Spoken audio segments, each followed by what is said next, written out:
Hello, Garland here, and we are hanging out tonight with Caleb Maupin. We always have a fun time, plenty to talk about. Caleb, you notice I got on the shirt. Caleb gave me this shirt. It's great at one of his events, the Center for Political Innovation, and they're doing all kinds of good stuff. They've been doing a lot of work lately, pushing for some kind of a peace deal with North Korea. So Caleb's doing good work. Go to CPI USA. That's CPI USA to find out all the work that they're doing, and maybe you might be interested in being a part of it and learning what they're pushing. So, Caleb, a couple of things going on now. I did name this why the sinking U.S. empire threatens Russia, China, Iran, North Korea, and Yemen. Okay, the economy has been. I had a friend of mine. Let me put it a different way. I had a friend of mine I was talking to, and they were like, "Oh, the Democrats, the Republicans, blah blah blah." And I brought up this point. I said, "Look, Reagan and Clinton's in for a while, Bush is in, or whoever the hell's in, Obama's in for a while." I said, "But you notice a pattern, and the pattern is this: the economic health of the average working class person has been deteriorating. I don't care which party's in, there's a steady deterioration. It's getting worse and worse and worse. And no matter, you can say you like this part or the other way, but the deterioration has been steady. And as deterioration seems to get steady, the U.S. ruling elite seem to be pushing more and more for conflict. You would think that they would turn inward and say, we got to fix what's going on here. But instead it's, no, we got to go over and punch those people. We got to hold, I call it the Tanya Harding. I can't beat Nancy Kerrigan at a skating event. So I'll take a lead pipe and I'll break her knees instead. What do you say to people that ask you, what the heck's going on? Why have we been having a constant economic deterioration for the last, whatever, I've been at maybe 40 years, 45 years since Reagan. What do you say to that? And what can we do, Caleb? How can we fix that? Why are we continually going down? What are the policies that are driving us down? What would your answer be, Caleb? Well, I think you can look at something that was acknowledged by many of the popes, was acknowledged by Adam Smith, later was talked about by Karl Marx, which is that the source of pretty much all wealth is human labor power. Human labor power is the producer of wealth. If you're an employer, the way you're able to create value is by hiring workers and having those workers come together and produce products. And that human labor power is the source of all wealth. And we're living in a period where human labor power is less and less necessary because of technological advancement, which, if we had a rational economy, would be a great thing, would be great. Self-driving cars should be awesome. This job called driving shouldn't be necessary, right? The cars can drive themselves and all the human labor power can be expended elsewhere, but we live in a deeply irrational system. And we live in a system where self-driving cars, as has been pointed out by Andrew Yang, by the New York Times and others, would lead to riots in the streets. There'd be millions of truck drivers unemployed, millions of Uber drivers unemployed. There'd be, traffic courts would close down. It would be an economic nightmare because we've advanced technology, because we've gotten to a situation where we don't need driving anymore. This isn't rational. And this points to something that the system of production organized for profit, profits in command, has a problem that has never existed before in history. Until we had a system of production organized for profit, we never had the issue of poverty created by abundance. Whenever there was poverty before, it was caused by scarcity. People were homeless because there wasn't enough housing. People were hungry because there was a food shortage. But this system that we live under has a unique problem, which is people can become homeless because there are too many houses. People can become hungry because there is too much food. We have a situation, I don't know if you know about this. We're always talking about government waste and all of that. Well, look up the cheese cave in Springfield, Missouri. This is a little known fact about the United States of America, is that the U.S. Department of Agriculture buys billions and billions of dollars worth of cheese and buries it in a cave in Springfield, Missouri. Why? To keep the dairy prices high enough that all the farms don't go out of business. It's a subsidy because there's so much milk being produced that if the U.S. government weren't buying billions of dollars of cheese and burying it, the price of cheese and milk and dairy products would go so low the farms would collapse. This is the irrationality of a system where profit and the drive to maximize profit on the part of the employers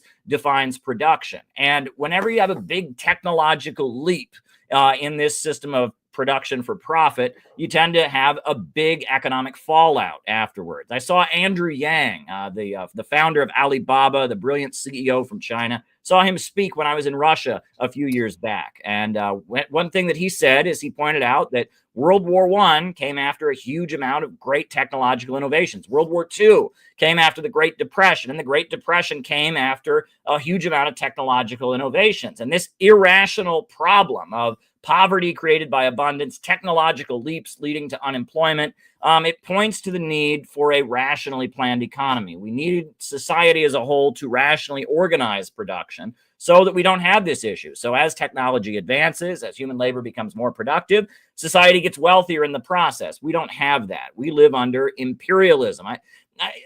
I've started changing the way I talk about these things. I talk about globalism, imperialism, or imperialism, globalism. Because if you just say imperialism, people think you're a woke person and they think you're talking about, white people are the problem and it's about privilege or something like that. But if you just say globalism, people think you're a conspiracy theorist and you think it's the Illuminati and they're sacrificing babies and all of that. Well, it's neither of those things. It's a global economic system, globalism, imperialism, the rule of the planet by big banks and big monopolies based in Western countries. The ultra-rich, the World Economic Forum, the big four super major oil companies, ExxonMobil, BP, Shell, and Chevron. You talk about the six families that have ruled America. At one point, they were talking about America's six families, sometimes America's 60 families. You talk about the Rockefellers, the DuPonts, the Carnegies, the Mellons, the Vanderbilts. This is who rules the world. We're ruled by multinational corporations, big bankers and monopolies. And the way they keep their profit rolling in is by keeping the world poor, grinding countries into poverty, and making the world poorer and poorer and poorer so that they can reap in more profits. And that system, that's what, Vladimir Lenin, he wrote a book called Imperialism, the Highest Stage of Capitalism. And he described this, that capitalism had moved into this monopolistic stage. But Henry Charles Carey, who was an advisor to Abraham Lincoln, he wrote a book at the time of the American Civil War, and he talked about the English system of free trade versus the American system. And he talked about how the English British Empire, they were, dominating the world and impoverishing people. And in Russia and in China now, there's a rise in what they call geopolitical analysis, where they talk about the long-term history of civilizations. And they talk about Atlanticism and thalassocracy, empires of the sea. Versus talarocracy or Eurasianism and empires of the land, and how they have a different economic relationship with the countries they trade with. If you look at the great civilizations in China and Russia's history, or the Persian Empire of Iran, the way that they related on the land to these countries they were colonizing or taking over by building roads and connecting them was very different than how the Roman Empire operated. While they were building a gigantic empire and keeping people in poverty, or how the British Empire operated as they were emerging. And that land civilization versus sea civilization.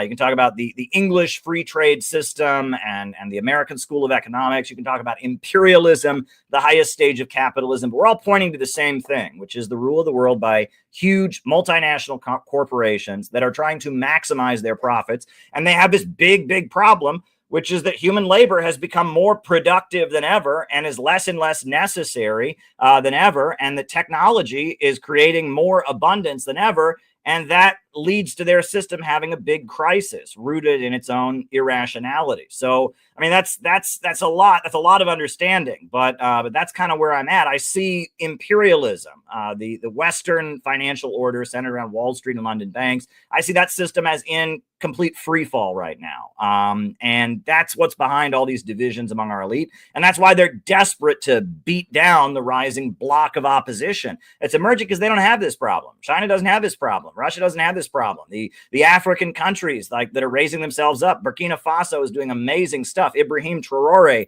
is just an amazing leader. And I mean, the countries that have broken out of this system don't have this problem. And so they're able to just keep going. And it's kind of a slow and steady wins the race. They're not getting to where the West is overnight, but they just kind of keep building and building and building while the West keeps crashing and burning because of the irrationality of the market. One of the things I think is interesting is China. What we were told is their system doesn't work. It can't work. It won't work. Blah blah blah. Or it's oppressive, and the people are all be oppressed, and they'll have no rights. Now, U.S. polls show that better than 90% of Chinese support their government. I don't call that a system that doesn't work. I don't care what you call their government. I don't care what the name of it. 90 to 90, and some polls show 95, 96, well over 90% of the people there are like, hey, our government's great. We like it. That doesn't sound like they're being oppressed, number one. Number two, well, their system doesn't work, except it does. They're blowing us away in everything. So it went from their system doesn't work, okay, and now they're blowing us away in technology in every possible way. And like basically, we've got 90% of Americans don't like our government, as opposed to 90% of theirs that don't. Their government is actually delivering, and the only thing our government says is they're bad or they're evil or they have no rights or freedoms. As we literally throw people out of the country for saying things that the government doesn't like, as we literally commit heinous acts and attack countries like the poorest country we can find, we got to go bomb them, and their system doesn't work. Your thoughts on China, what they're doing right, and why there's this irrational animosity towards China from the ruling elite in the U.S.? Well, first of all, anyone who tells you that China is an aggressor or China is a threat, let's break this down. Russia has 8 overseas military bases. China has 1 overseas military base. It's in the African country of Djibouti. The USA has at least 800 overseas military bases. Some people say it's closer to 1,000, depending on how you count them. So, who's the aggressor here? We're getting mad about China. Their military presence in the South China Sea is big, and it's like, wait a second, we're mad about what China's doing in the South China Sea. Is anyone mad about what we're doing in the Gulf of Mexico or the recently renamed Gulf of America? I mean, it's just absurd, right? But when we talk about China, we constantly hear these cliches. Well, first of all, kind of like you said, there's this old Cold War thinking, communism just doesn't work. No, communism just doesn't work. And then you point to people and you just point to the obvious thing, like China, right? 800 million people lifted out of poverty. They used to be one of the poorest countries in the world. Now they're the second largest economy in the world. The largest telecommunications manufacturer, makes phones that are way better than Apple. They're making half the steel on the planet. They're blowing the world away. The fastest trains, but communism doesn't work. And then you have people, they say, well, that's only because they became capitalist. That's just because they became capitalist. And it's like, wait a second. You're telling me that China, where the government owns and controls the banks, where the government has 5-year economic plans to plan out their economy, where they've got a Marxist-Leninist communist party running the country, where even the private companies that exist can't really do what they feel like doing. They're constantly being dictated and told what they have to do by the Communist Party. You're telling me that that's capitalism? But yet Obamacare is communism. I mean, this is ridiculous, right? I mean, and it just kind of shows you the way we put things. The argument that China is only having success because they're capitalist, that argument, that would be like saying, the other night it was really, really cool in my bedroom, right? It was cold. It was very cold in my bedroom. So I turned the heater on. And then it was more comfortable. So therefore, I should light my bedroom on fire because more heat is always the answer, right? Yes, China adjusted their system in the 1970s, and they needed to adjust their system. But the idea that they have a free market in China, that it is just, it's the kind of system we have where profits run everything in China, I mean, that's absurd. I mean, the Chinese Communist Party is in control. They have power, and they do have a 5-year economic plan.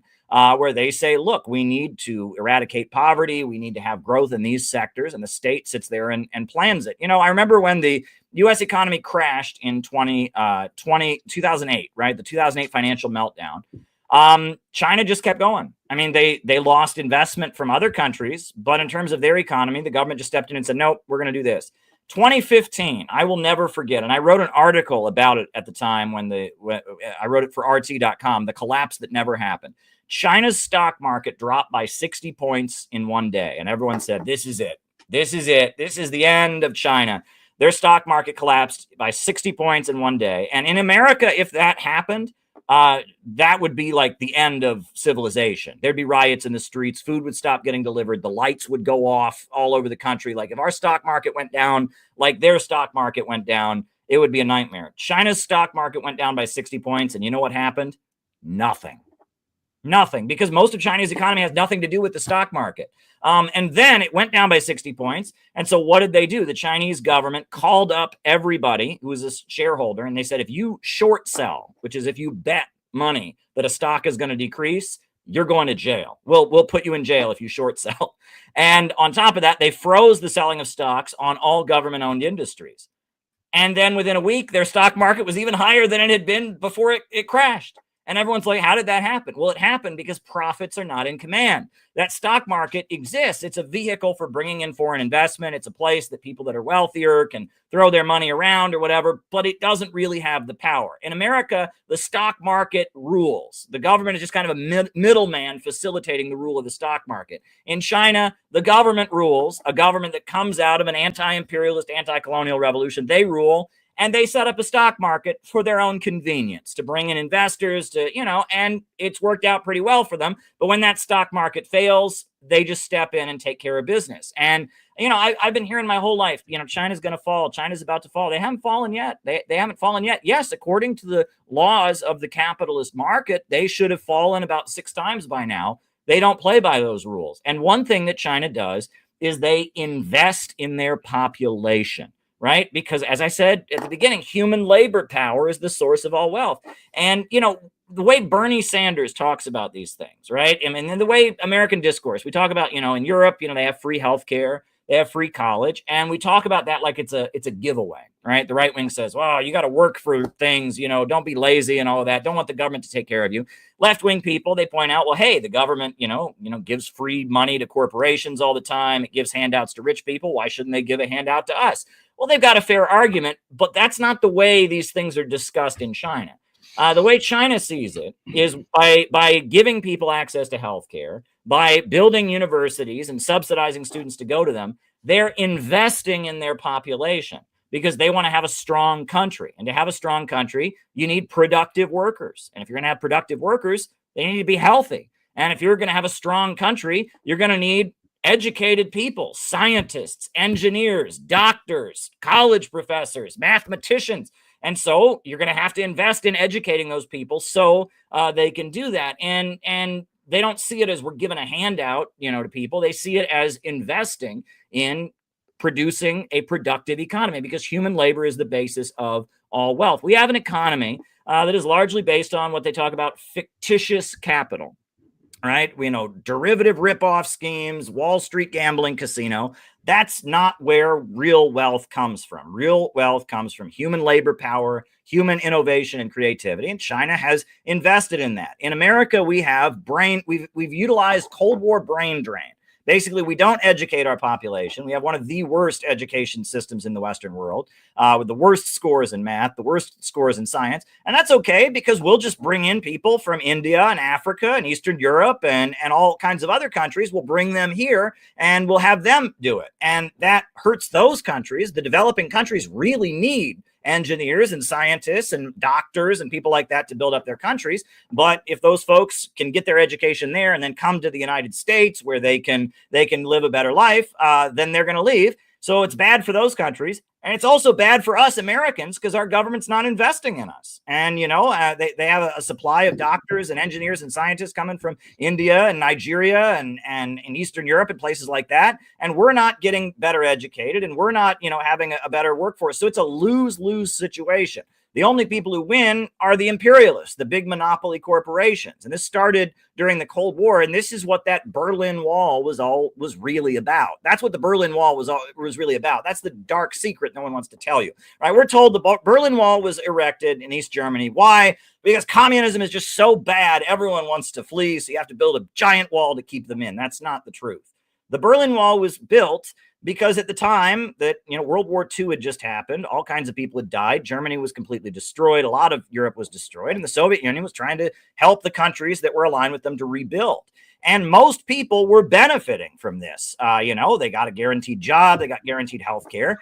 But certain people like engineers, like scientists, like college professors and others, they were not benefiting from it economically. And the USA went out of its way to lure those people to the West because they didn't want the Soviet Union to have those people. So basically, the way it was explained to me by an old communist, there was an old communist who said, it's a picket line. They set up a picket line through Germany. And that's basically what it was. You can't scab on the revolution, you know, and that most people didn't want to leave. It was the engineers, the scientists, the doctors, people like that the USA was trying to basically have as scabs, pull them out of those countries so they would stay underdeveloped. And the Soviet Union said, no, you're not crossing the picket line. We need to raise our Eastern European countries up. And so you can't leave. And it was a picket line in the middle of Germany. Now, obviously, it was pretty brutal. And, you know, I mean, I can understand why some people resent it. I'm not saying it was necessarily the right thing to do, but it was about dealing with this issue of brain drain, which in the long term has screwed the developing world.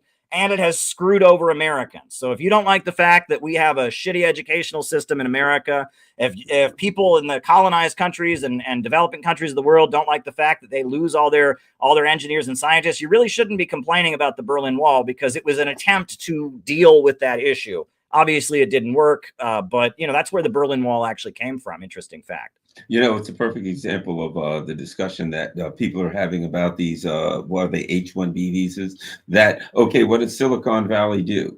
The billionaires there don't want to pay their fair share of taxes and have decent schools here. So what do? We get people from India who were trained in high tech. Right. And so you were trained in high tech in India, and you can't make as much in India as you can here. So rather than have a decent STEM system here where we're pumping out engineers, we're pumping out software engineers, we're pumping out the technical people that we need. Instead, we let our system go to hell. OK, but we still need these STEM students. So guess what? We get them from India. We don't have to, I'm the billionaire. I don't have to pay any taxes here, so our schools are crap because they're not taking any money from me. Hey, who cares? B, I get to pay this guy cheaper. Who gets screwed? The American people get screwed ultimately, because we still have those schools. But ultimately, you can only grab but so many of those people and bring them over. At some point, as India starts to build, which is doing, it starts to rise technologically, they start staying home because they can make a good living here, and this place starts falling to hell. Then who wants to come here as it deteriorates? Right. And, you know, when that whole H-1 visa debate was going on, I could hear both sides of it, because, I mean, the whole situation where we're importing all of our educated and smart people from other countries is a disaster. But that said, if you just end it right now, we're pretty badly screwed. That wouldn't be good for our economy. We're going to have to transition. Ultimately, we need to start transitioning the United States toward not having this global situation. So I wasn't agreeing with the people that said, oh, we should just cut off all those visas. I mean, we didn't have the people. Realistic. Yeah, we couldn't do it. Yeah, but that's because we have a really shitty setup in this country that serves a global financial imperialist system. It doesn't serve the working people of this country or the working people of any other country. And that's where this problem came from. And we should just name that problem. And that there are a lot of things like that where it's like, I don't see eye to eye with the standard view of the left or the right. Immigration is one of them, right? For example, I think when Trump talks about how horrible these gangs are, MS-13 and Tren de Agua are from Venezuela, I couldn't agree more. Where did these gangs come from? Tren de Agua, what is it called? Tren de Aguila or whatever. That group was funded by the American government to fight Maduro. They've been using them to fight the Venezuelan government for a long time. And that's why they all got visas to come to the United States, is they were anti-Maduro people, and they were all getting asylum. I'm being oppressed by dictator Maduro. I mean, this is an anti-communist death squad, basically, a brutal gang. And, you know, these other groups, where did all the drug cartels that have infested Central America come from? That was the Contra War in Nicaragua, where we were arming all these anti-communist groups that were running cocaine, etc. And so, yeah, those groups are very, very awful. And, you know, and people in the Latin American community will tell you that. This notion that it's all just racist to say that narcos are bad. No, it is not. They are bad folks. That said, what Trump is doing right now is not really hurting them in any way. because at the end of the day, if you want to make sure that those groups really flourish, make sure that immigrant communities are afraid to call the police. Make it so immigrant people are afraid to call the police, and because they don't want to get deported, and then those groups are going to have more of a free hand. Create a situation where people can't legally come into the United States. Then how are they going to get into the United States? They're going to get smuggled by one of those gangs, right? And when you create a crackdown, that is what allows these groups to flourish. So I don't agree with the right wing, but we need to talk about where these problems came from. I also, though, don't agree with the left wing, because they point at the situation. They're like, oh, this is the American dream. It's like, no, this is a nightmare. What has been done to South and Central America? They find dead bodies every day along the border with Mexico. Every day they find dead bodies. That is not a good situation. That's not the American dream. That's a nightmare. The fact that people can't live in their own country, the fact there's big sections of Honduras that don't have running water and don't have electricity in the 21st century, where people don't even speak Spanish, they speak indigenous languages, no access to education. I mean, this is a nightmare, right? And it's because of this global financial system of imperialism that grinds countries into poverty, that this nightmare exists. So we can't just pretend there's no problem, which is what the liberals want to do. And we can't just celebrate the crisis of mass migration like it's somehow a good thing. But the other thing, we're not going to solve it by just having, raids and crackdowns. And, everything that is a problem that flows from the mass migration crisis is going to get worse with these ICE raids. For example, right? What is one of the big problems with mass migration? Is immigrants work for less pay than people with papers do. Well, does that get better if they're all terrified of being deported? Absolutely not. U.S. law says you have to pay everybody minimum wage. Doesn't matter if they have papers or whatever. But is any undocumented worker going to tell on their employer and demand a decent wage if they're terrified of getting deported? Of course not. Right.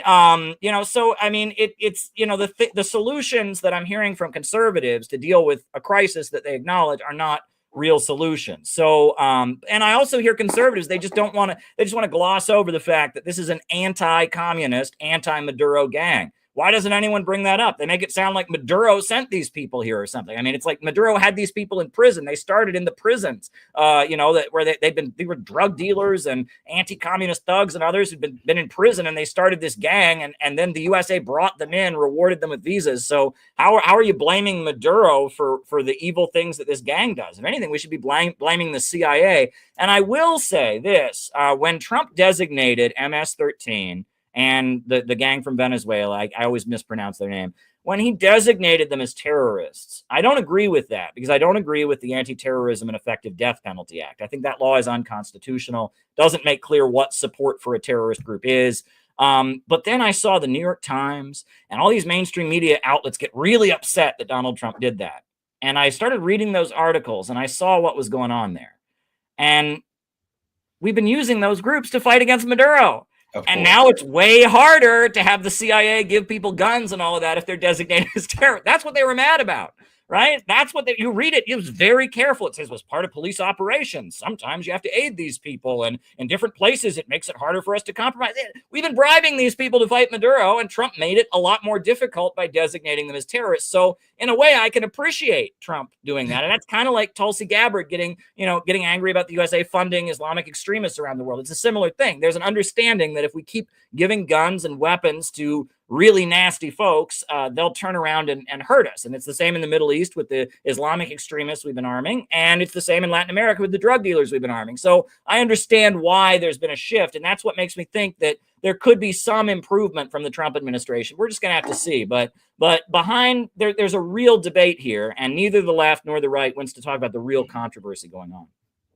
Let me ask you this. The deterioration or the lack of democracy, or the downright animosity towards democratic principles in Europe now. We saw what happened with Marine Le Pen. I'm not saying I align with her policies, because I don't. I'm not saying that I even think that she's not guilty. I don't know if she is or not. I haven't seen the evidence. Knowing the level of corruption, particularly in France, it wouldn't shock me. However, the motivation clearly was because she was going to probably win, and they couldn't have that. And all you have to do is look at them filling poor old Robert Fico full of holes and try to do him in. Certainly, aiming recently, I think Mertz, the guy who's in charge of Germany said something about, yes, we've got to focus on our enemies in the EU. In other words, they're simply saying, look, we've had enough of this illusion of democracy. What's interesting is this. We're told that China and Russia are, oppressing their people and their dictatorships. If you look at Russia, 87% of the people support their president. If you look at China and Russia, they seem to be politically stable. They're economically growing, right? They're politically stable, economically stable, culturally stable, very stable culturally. They know who they are. The Russians are like, hey, we're Orthodox Christians. That's who we are. This is what we believe. This is what we do. But we're good with it, right? Okay. The unstable places, politically unstable, economically unstable, Europe, you couldn't get more politically, economically unstable. And they're the ones threatening Russia and China, saying they're dictators and they're aggressive. And it's this weird irony, hypocrisy of the economically, culturally degenerates in Europe, the leader. Now, I'm not talking about the people, I'm talking about the ruling elite, saying that the people who have their country stable are the bad guys that have to be dealt with. Your thoughts on that? Well, it's interesting. I spent, most of my adult life studying Marxism and communism. But as I started traveling and I went to Iran and I went to Russia and I went to different countries, I learned that you can pull things from different schools of thought, right? And when we think about the leader of Russia, who I've met on a number of occasions, Russian President Vladimir Putin. And I think about Xi Jinping in China. I think about the supreme leader of Iran, who I never met. I was in an audience with him. I was about 100 feet away from him. I saw him, Ali Syed Khamenei. And I think about that, and we have to understand, there's a book that was a very conservative right-wing book that came out before World War I by Oswald Spengler, and it was called The Decline of the West. And in that book, Oswald Spengler, who was a conservative traditionalist in Europe, he talked about what is the leader of the nation, right? What is the leader of a country? And he talked about how in the West, in the name of democracy, we have these elections where we have, 2 candidates or 3 candidates or how many ever candidates. In America, it's just 2, but other places it's more than that. And they're all trying to get the approval of the people, trying to get the people to like them. And they throw mud at each other and they make a lot of promises they're not going to keep. And it's a big dog and pony show. And they're all trying to get our votes. However, for most of human civilization, what the head of state or the leader has been the opposite. The people are the ones working really, really hard to win the approval of the leader, right? You think about, it's almost like, like the leader is like the father of the country, and it's like the child really wants the father to be proud of them. So they go out and they do great things because they want the father to love them, right? And that we have gotten so far away from that. There were elements of that in America, right? There's an old, if you watch old movies from the Roosevelt years during World War II, often they wouldn't show Roosevelt's face because it was like offensive to have someone play Roosevelt because he was sacred, right? And that, it was common, for families at one point to have, a picture of Roosevelt and a picture of Abraham Lincoln in the household. Like they were the 2 great leaders of the country. And there was a time where, every parent would tell their kid, I'd like you to grow up to be just like the commander in chief of the country. The president he played kind of a sacred role. In addition to whatever political party he was in, he was also the leader that we all kind of looked up to. He was the father of the country. We have gotten so far past that. Whatever you want to say about Donald Trump, I really doubt there's many people that are saying to their kids, I want you to grow up and be just like Donald Trump, right? I want you to grow up and Stormy Daniels and, come on now, right? I mean, we're so far away from that. And what Oswald Spengler was pointing to is that in the West, the relationship should go both ways. The people should be trying to please the leader, but the leader should also be trying to please the people. It should be like kind of a back and forth. It should go both ways. And we've gotten to the point that politics has just turned into kind of a dog and pony show, where at the end of the day, we don't really get things. And when I go to Russia and when I read the writings of Xi Jinping, which you can buy them, by the way, did you know that? I mean, a lot of people don't know this, but Xi Jinping, he's got multiple volumes of The Governance of China. by Xi Jinping. This is all of his speeches. You can go buy them at Barnes and Noble. You can read from the horse's mouth, so to speak, what Xi Jinping believes. They're doing something called statecraft, right? Which is that they view running the government like, a doctor who treats illnesses. That is his job. He goes to medical school for years. He works with many different patients, and he knows the art of taking care of his patient.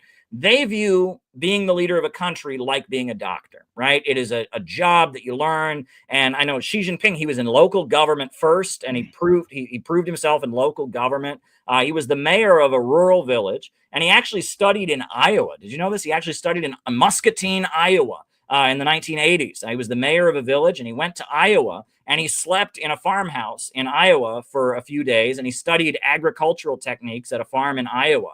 And the house that he lived in, they've built a replica of it in China, including the Star Trek wallpaper that the teenage boy had in the bedroom and everything. And people pay money to go into the replica of the farmhouse Xi Jinping slept in Iowa. But, Xi Jinping, he was in local government, and he did a really good job. He doubled the income of everyone in the village. So then he moved up to regional leadership, and that's how he moved up the ranks, as he was an effective leader who could reach certain goals. He could deliver the goods. He could improve people's lives economically, and he learned the art of running the government on a local level, on a state level, and now he's the leader of the country. He's the big boss, Xi Jinping.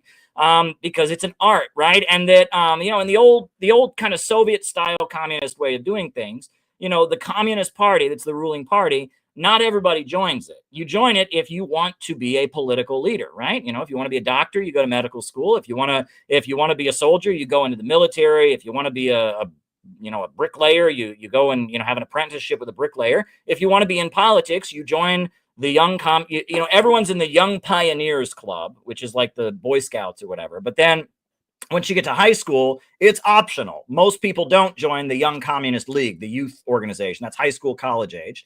And if you want to be in politics, you join the Young Communist League. And then if you're still involved in that and you want to be like a government official, then in your late 20s, you join the Communist Party. And it's a very specific thing. It's you want to do this certain job. It's not about what you believe, because that's the ruling ideology. Everyone's supposed to believe that, right? It's about if you want to take on a certain job, you join the Communist Party, and we teach you the art of statecraft. And it is actually much more like what Oswald Spengler was talking about in his Decline of the West. It's much more of like the people in government are serving a purpose. They have like a traditional role in leading the nation. It's very different than the way we see politics in the West.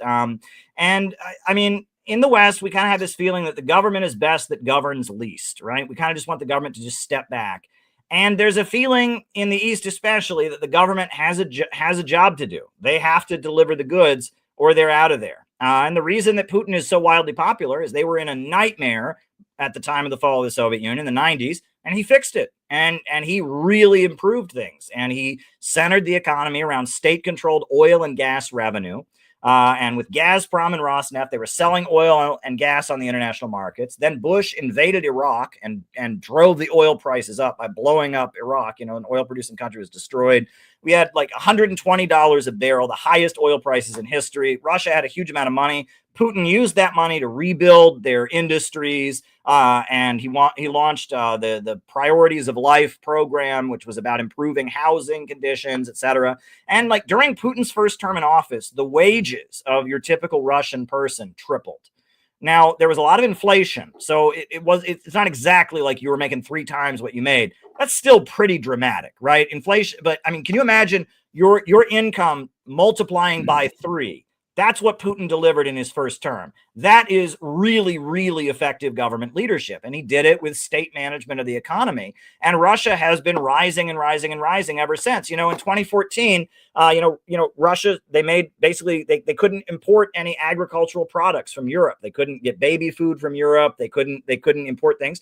So what did the Russian government do? They had a farming boom. And now Russia is having some of the biggest harvests in the world. And they created a state program where they loan people money to go start their own farms. And now they've turned Russia into an agricultural superpower. And they, I mean, it's amazing what they've done. And he said, okay, they're not going to let us import farm products. We're just going to grow our own farm products. And, and the climate in Russia has gotten, because of global warming, I guess, has gotten to be a little bit more friendly to agriculture, right? And during the time of the Soviet Union, they had like virgin land campaigns where they were trying to expand, but now they're able to farm in areas they weren't always able to farm. And so Russia's having a farming boom now. And there's state management of the economy, very big private sector, but there's a lot of state management. And with the state having all this money coming in from oil and gas revenue and then subsidizing industries, they've been able to rebuild things. And so statecraft, the idea that the government has an obligation to serve the people and should be making the population better. I tell people, we're always told the market solves everything. Did the market bring us Bach and Beethoven's music? No. Did the market paint the Sistine Chapel? No, that was government. And there were governments in Europe at the time of the Enlightenment who said, look, we've got a duty. We want to make our people smarter. We want to make our people better. And so they found artists, musicians, painters, and others, and said, go out and make art that will make people better. And that's very different. In the West now, art is all commercial. Right? It's what will sell the most. That's why Hollywood makes the same movie over and over and over again. And it's not about making us better. It's about lowering things down to the most common denominator to make sure they get a return on their investment. All of this calls a lot of things into question, and it also transcends left and right, right? I mean, I tell people, when people talk about Alexander Dugin, the important Russian philosopher and the fourth political theory, he's saying, look, we're not left, we're not right, we're doing something different here. We have a different way of doing things, but you in the West, you believe in liberalism, not, Democrats and Republicans, liberals and conservatives, but the philosophy of liberalism that says individual above all else. And in the East, they don't have as much of a liberal perspective. And, in the West, we have economic liberalism, which is conservatives, the free market. You're on your own, pull yourself up by your bootstraps. But we also have social liberalism, which is you have no obligation to your family. You have no obligation to your country. Just live, do whatever you want to do, use drugs, whatever, you just be an individual, whatever. And in the East, there's very much a sense of collectivism. Duty to one's nation, duty to one's family, but also economic, people are cared for, people are taken care of. We're all in this together. We're going to build up the economy together. And that the East is much more collective, and their collectivism transcends left and right. And as the West is having all the problems that we're having now, the East is increasingly looking to their collectivist roots and kind of developing in new, interesting ways. Interesting. You mentioned Hollywood. I'd like to get your thoughts on the identity politics. People will talk about, they use the term woke, but it is now, it's just sickening to me. And I'll be honest with you, I don't know why, but this aggravates me. I turn on the TV and every single show, every single advertisement, there's one Black person, one white person, one Indian person, one gay person, you know what I mean? Rather than have a movie where literally someone will go to another planet on this movie and they'll land on a planet and there'll be a group of people. And within that group of people on another planet, 100 million light years away, there's one Black person, one Asian. And I'm like, how did the people 100 million light years away get the idea that they're supposed to do things just like here? It doesn't make sense. The identity politics, to me, there's a certain evil to it. It really is. Because to me, what you're really now saying is, I only see this group of actors based on their race. You know what I mean? I only really see them.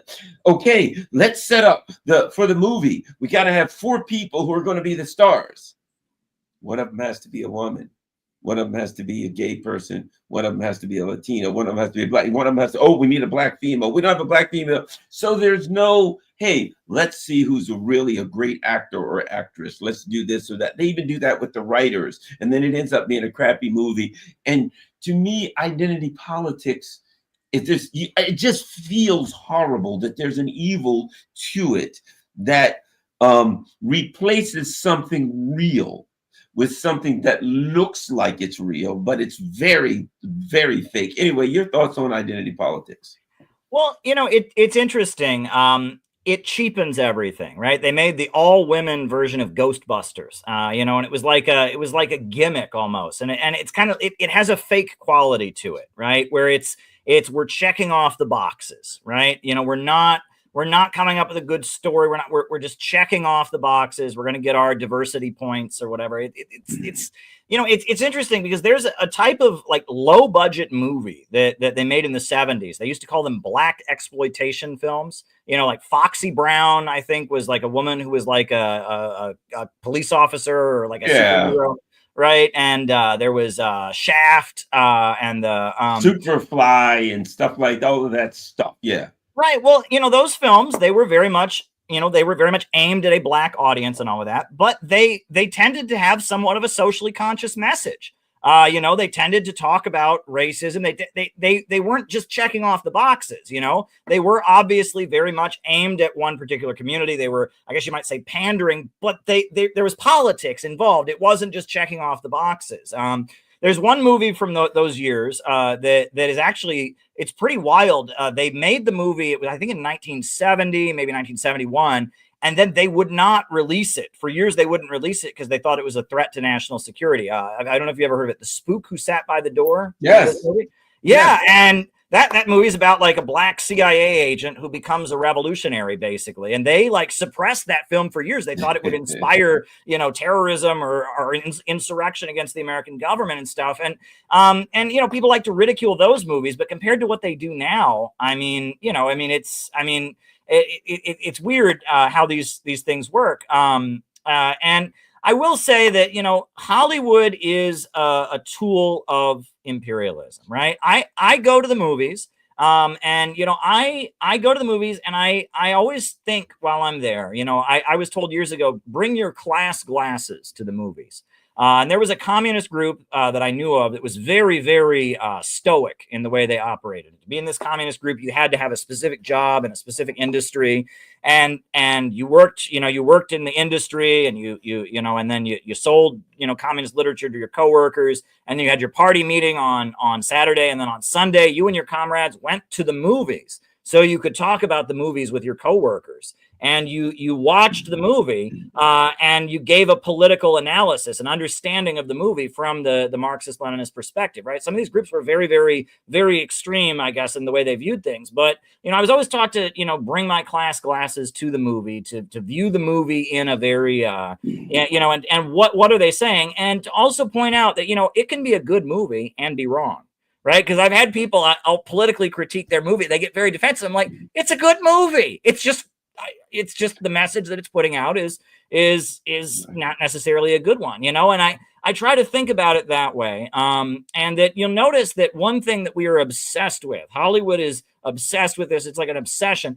Dystopias. They always want to create a dystopia, you know, some dark, sinister future.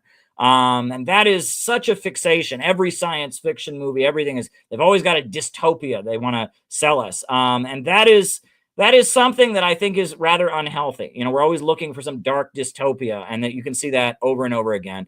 The other thing is that there is kind of a view of people as being negative. People overall as just being bad.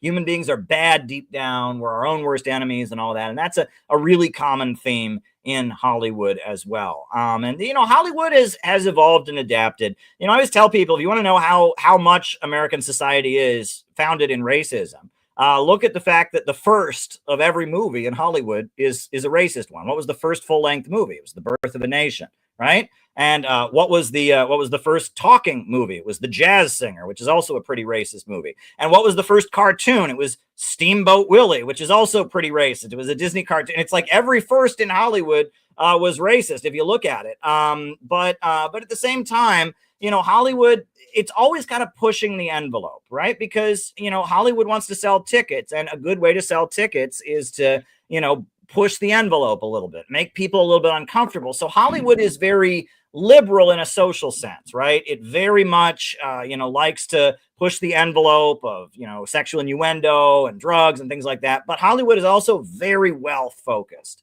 and very much worshiping money, and that it's subtly been saying to people around the world, America is this paradise of wealth. Our streets are paved with iPods. We've got so much wealth here. And, you know, I mean, American media goes all over the world. And when I started traveling to anti-imperialist countries like Venezuela and Nicaragua and Iran and all of that, I realized how damaging a lot of the reality TV is, like Real Housewives of New Jersey, for example, right? Most people don't live like that in America, right? I mean, that's that, but those shows get broadcast into those countries with translation, with audio, and people really believe that we're all, you know, living this huge luxury, you know, life of wealth. And that is very, very effective propaganda. People believe the United States is just a paradise. When I go overseas, I tell people, if you watch American media, 90% of the time you are seeing New York City or Southern California. And America is way bigger than that. And there's a lot of America that you are never going to see in Hollywood movies. And there's a lot of America that they don't want you to see in Hollywood movies, right? We might, you know, they might, you know, show, you know, gangs or criminal stuff in Hollywood movies in a way that they can like romanticize it. But there's a real, you know, ugly reality to U.S. society: opioid addiction, crumbling infrastructure. There's all kinds of ugly realities that they have just kind of obscured in Hollywood. And there's big sections of the country that just don't exist. You know, if you watched Hollywood, you'd have to wonder, how did Donald Trump get elected? Right? The America that you see in Hollywood movies, the America you see on reality television, they didn't vote for Trump. Somebody did. Yeah, somebody did. And it's the America that you never get to see, that Hollywood and American television and satellite TV is never going to show you. That's who voted for Trump. So there you go. I have a lot to say on that, as you heard. Well, you know, the other thing I've noticed is the clandestine shift, complete shift of Hollywood to the national security state. And it's very clandestine and it's everywhere. I first started noticing, I think one of the things that really stuck out to me was when they did a remake of Red Dawn. And when I learned about the first Red Dawn, and I'm like, Red Dawn, so we're being invaded from people.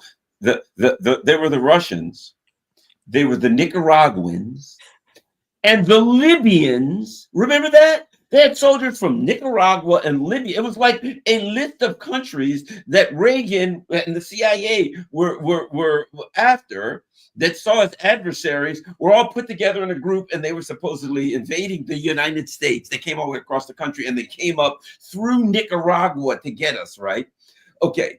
Then they redid Red Dawn in like 2011 or 13. It was the North Koreans invaded Washington State. How the hell did they get here? They don't have a navy that can really cross the ocean. They must have flew in commercial jetliners, but for some reason, the North Koreans decided to invade Washington State. Now, let me give you another example of the clandestine. The Avengers. Oh, everybody loves the Avengers, right? What a great movie, The Avengers. Tony Stark is what? He's a defense contractor. Captain America is what? Special forces. The guy with the bow, and the other lady who's a red whatever, CIA spies, right? If you look at it, even Bruce Banner, what is he? He is a bio research engineer. He probably created COVID or something, you know, in one of these. So if you look at him, it's like, oh boy, we're saved. A defense contractor, a special forces guy, a couple of spies, and a bioengineering research guy who's doing, you know, creating killer viruses, for God's sake, whatever. And whatever it was, it got loose and turned him into the Hulk. He's literally a lab leak. And these guys come together, and oh boy, they're going to save us from whoever the hell, whatever, from someone. And I'm like, if you really think about like the people they give us as superheroes, whatever the case, they're always like, I'm looking and I'm like, why didn't they just add a Pentagon lobbyist? That's the only thing they left out.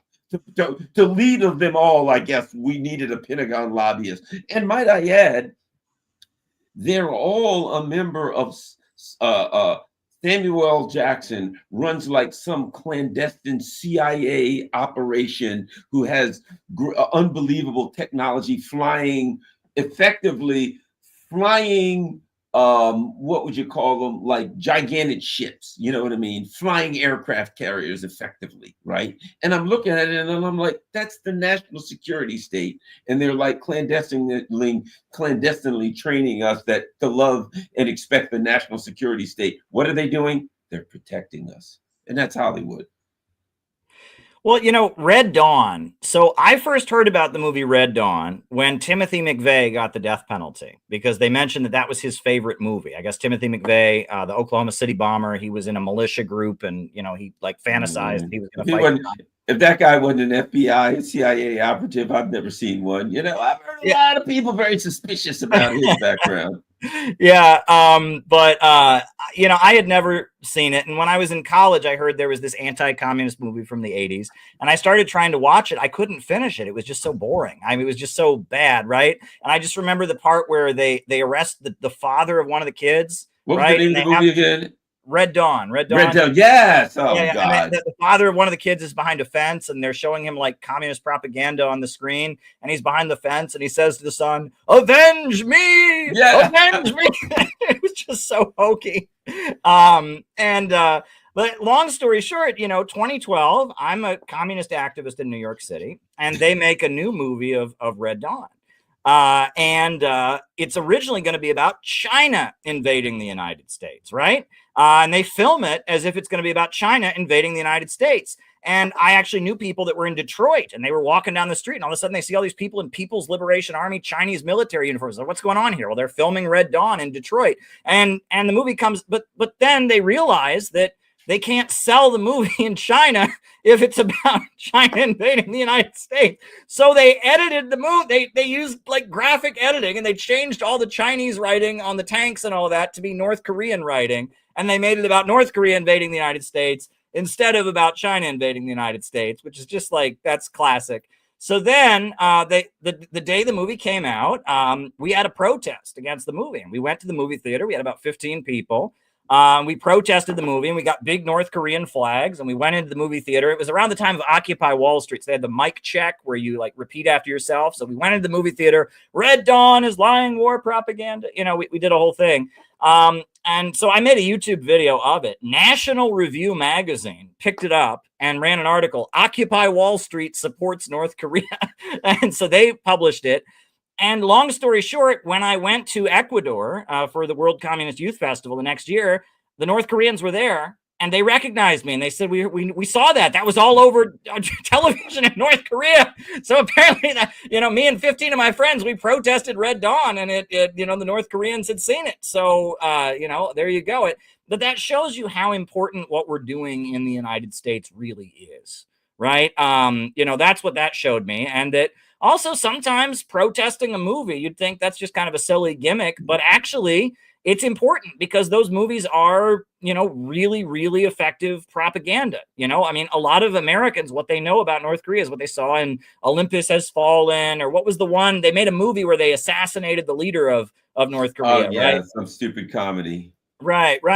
And, it shows that, me and 15 of my friends protesting outside the movie theater in Times Square, it was heard all around the world. And the fact that National Review did something on it, and that, one thing led to another, and it had a pretty substantial impact. And even now, years later, I'll meet somebody and they'll say, "Were you the guy that did the protest against the movie?" It's like, it's just a thing, and it shows that with a small group of people, you can make a difference. That's why, we were outside Madison Square Garden when Donald Trump was having the rally right before the end of the presidential campaign with our big banner, "Only Peace Can Make America Great Again," with Trump and Kim shaking hands. I'm headed to Chicago in a couple days. We're going to be there with our banner once again. Trump apparently has said he does want, and there is some talk of, renewing U.S.-North Korea talks happening. I also heard that the head of the Russian Sovereign Wealth Fund, one of Putin's economic advisors, is headed to Washington, D.C. Pretty soon. That's kind of a surprise. And so I can only hope that negotiations can move ahead. This Ukraine war needs to end. We're going back and forth, and it worries me, honestly. I would like to see this Ukraine war end. And what you said about Marine Le Pen and all of that, yeah, they're blocking her out of the election because she wants peace with Russia, just like the Romanian leader, just like the shooting of Fisco. And these are dangerous times that we're in. Humanity wants peace. It's not just that in Russia and China, their governments have massive support, but in Europe, The overwhelming majority of people don't want to have a war with Russia. Here in America, the overwhelming majority of people don't want war. They want peace. That's why they voted for Trump. What the imperialists are trying to do to save their system is wildly unpopular. And so they've already given up on trying to convince people that their system is doing well. They're just trying to scramble and confuse the opposition. That's what they're doing right now. And I've compared it before to the years of lead in Italy, where the population was against NATO, wanted to leave NATO. And so they started manipulating the opposition and having the different communist groups fight each other and having the fascist groups fight the communists. And the years of lead, all of that led to a situation where there was so much confusion among the opposition. Even though the Italian public wanted to leave NATO, Italy stayed in NATO. And I feel like that's the operation they're running here. They've given up trying to convince people that things are good. They just want to scramble and confuse the opposition. And that's why I'm telling people we got to do it in real life. Get off the internet. The internet is rigged. The internet is fake. Listen to us now, but we need you to get involved in real life. That's why we're having a convention this summer, July 12th. In Chicago. Garland's going to be there. I'm going to be there. Scott Ritter. It's going to be awesome. We are planning to have the biggest event the Center for Political Innovation has ever done. We are going to get 400 people into the Midwest Convention Center near Chicago O'Hare Airport. I'm headed there this weekend to kind of get the outreach going. I've got a lot of meetings with different people from different communities that are getting involved. This is going to be a big event that we're doing because we need to bring people together. The internet is very good at getting people very narrowed down into a specific niche and arguing over minutia and all that. But we need to get people to come together around what we can agree on and build a genuine solid block of anti-imperialism in this country. And I think we can do it. I really do think we can do it. It's going to require being strong. It's going to require looking past a lot of their psychological operations. That's why the Center for Political Innovation exists. And we have been able to impact the political conversation in a pretty massive way with the little resources and little membership that we've got. So I am convinced that we can just keep building. And I'm very excited. It feels good at the end of the day when you can say, you know what, we made a difference. We made a difference in our own way. We changed the conversation. We changed the discourse. I've got this book, about Yemen and stuff like that. Not saying too much about it, but, I got this book. We're printing thousands of copies of this for distribution in the Chicago area with the poster for the convention on the back. And I'm going to pick those up from the printer tomorrow. And that's very exciting. And we got posters that are hitting the college campuses, and we got door knocker flyers that are going on doors. And we're between now, April, May, June, we are going to do a huge amount of outreach in the Chicago area to have a really powerful anti-imperialist rally. People are coming in from Australia. People are coming in from different parts of the country, different parts of the world. I'm pretty pumped about it. And you'll be there. You've got your CPI shirt on, and I'm looking forward to what you'll have to say to the crowd. I'm also looking forward to the music that's going to be played and all of that. We are doing something really unique. We are innovating. We are pioneers. I tell people, everyone knows from 60s rock and roll, the Beatles, the Rolling Stones. There's a band called the Velvet Underground. Have you ever heard of the Velvet Underground? That was Lou Reed. Lou Reed and Nico and some others. They had a band called the Velvet Underground. And the Velvet Underground, they never sold anywhere near as many albums as the Beatles or the Rolling Stones did. But they were pioneers. They did things that the Beatles and the Rolling Stones couldn't do. Right? They took risks. They were kind of an underground band. I think they were subsidized by Andy Warhol, the art, designer. And, they said that, they didn't sell that many albums, but everyone who bought their albums was somebody who started a band, right? They were like musicians, and they experimented and they pushed the envelope and they really, changed the course of rock music. I feel like that's the role the Center for Political Innovation plays. We are the Velvet Underground. We are the vanguard of American politics. We say something, and that opens the door for other people to say it. We throw ideas out there, and that creates a moment where those ideas are floating around and other people can pick them up. And we are always 2-3 years ahead. I mean, I'll just say that. We're always 2 or 3 years ahead, and that's a good sign. And we have our feet to the ground, and we understand what works. And so we just got to keep innovating and pioneering. And I am confident that, years from now, already people are looking back on stuff we did 2-3 years ago, stuff we did 4 years ago, and they're like, damn, they were ahead of the game. Well, we are ahead of the game, but we got to keep ahead of the game, and we got to just keep innovating and keep pioneering. So that's why we exist, Center for Political Innovation. You can check us out. cpiusa.org is our website.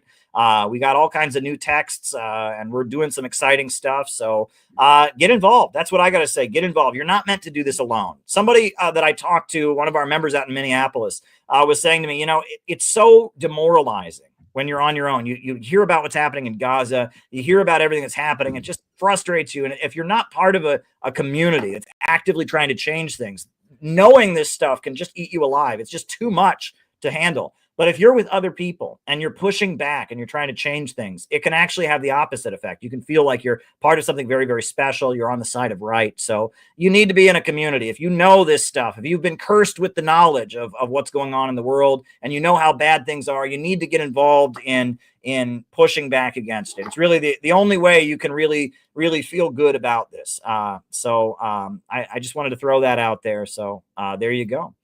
All right, thanks a lot, Caleb Maupin. CPI USA is the website to check out Caleb's good work, and I always enjoy it. And Caleb does have a YouTube. Are you also on Rumble?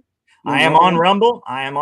And I've got books, and the Center for Political Innovation, and I'm streaming and I'm doing great stuff. And it's really always a pleasure to come on, Garland. Thank you for the invitation. We always have a great back and forth. So yeah, but it's fun. We just kind of get on and hang out with all of our friends in the chat, and always get an opportunity to go, like take a movie apart, like Avengers or something. It's funny, all of those movies, when you like take them apart, it's like you were saying, when you take them apart, it's like all propaganda. You know what I mean? So it's always the same thing. But we need these kind of discussions so we can open people's eyes to what's going on, and just kind of hang out and have a good time and have fun too. That's important.